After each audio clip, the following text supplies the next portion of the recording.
Hey guys, welcome back. This is part 2 of the On My Shelf book tag, and I will link the first video down below if you haven't checked it out yet. You'll probably enjoy it. I went to Twitter and asked you guys to pick some numbers based on the amount of shelves that I have and the amount of books that are within each shelf, and I got a lot of answers, so I decided to make 2 parts to this video. This is the second part, and the first number that was chosen for me was Shelf 2, Book 19, and that was My Name is Memory by Anne Brashares. And this is the author of the Sisterhood of the Traveling Pants, which I have never read, but I've read this and I absolutely loved it. It is probably up there in some of my favorite books of all time. It is about 2 souls, a man and a woman, that are reincarnated throughout time, and they always find each other and fall in love. It is a beautiful story. It has so much history in it, and the writing is fantastic, and I've always been really fascinated with reincarnation, so I think that this just really spoke to me as a novel. So if you haven't read this one, I can't recommend it enough. The next numbers that were chosen for me was Shelf 1, Book 2, and this was An Unnecessary Woman by Rabi Alameddine. And this is about a 17-year-old woman who loves literature, who is kind of obsessive compulsive, and she, I believe, was strongly shaped by the Lebanese Civil War. So this sounds like it's going to be a very moving novel. It obviously was a National Book Award finalist, which is great, and I can't wait to read this one. Next numbers that were chosen for me was Shelf 6, Book 17, and this was The Last Animal, short stories by Abby Janai. And I heard about this on Mercedes' channel, and I know that this is one of her favorite short story collections. I believe that it is realistic short stories, which I don't read as much, but I have read a couple. And I believe each story involves an animal of some sort, which I'm a big animal lover, so this sounds right up my street.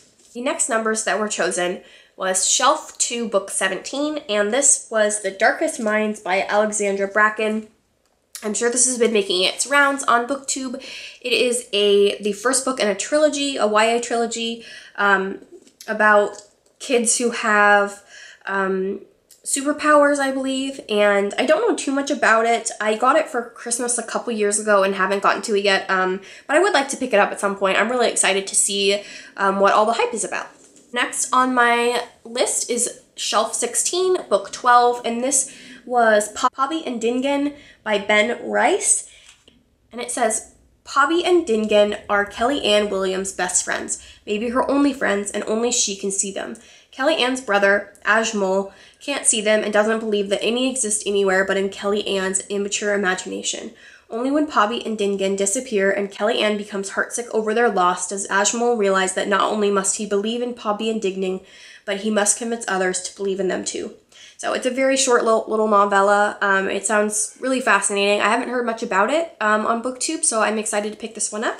The next numbers were Shelf 11 and Book 5, and this was The Victorian Chaise Lounge by Marganita Lasky, and this is in the Persephone edition, which is so beautiful. It has these lovely end papers. I love these ones so much. This is one of the only few science fiction type books that Persephone has published, and I believe it's a woman lays down on a chaise lounge and takes a nap, and when she wakes up she's in a different time period, I think, so it's a time travel novel. It's very short, and I've heard really good things about it. All the people that have read it have really enjoyed it, so I'm definitely excited to get to this one as well. And the last number that was picked was Shelf 17, Book 6, and this was The End of Your Life Book Club by Will Schwalbe. And this is about a young man whose mother is dying of cancer, and she's always been a big reader, and so they decide to share in this together towards the end of her life. And I believe when she is in the hospital, they read a bunch of books together and get to experience that together, and he gets to share in her love of reading. And I think he also develops his own love of reading and realizes how important it is to his life. So sounds very, very heartfelt, and I have to be in the right mood for it, I think, but I'm hoping to get to it at some point. So that is the conclusion of the On My Shelf book tag. I hope you guys found some things that you maybe haven't heard of before or some stuff that you're looking forward to picking up. If you feel this way, please leave some comments down below so we can get talking. And once again, thank you to everybody who picked numbers for me on Twitter. Thank you so much. It's been really fun to do this tag, and I will probably do some more in the future. So until next time, you guys, happy reading.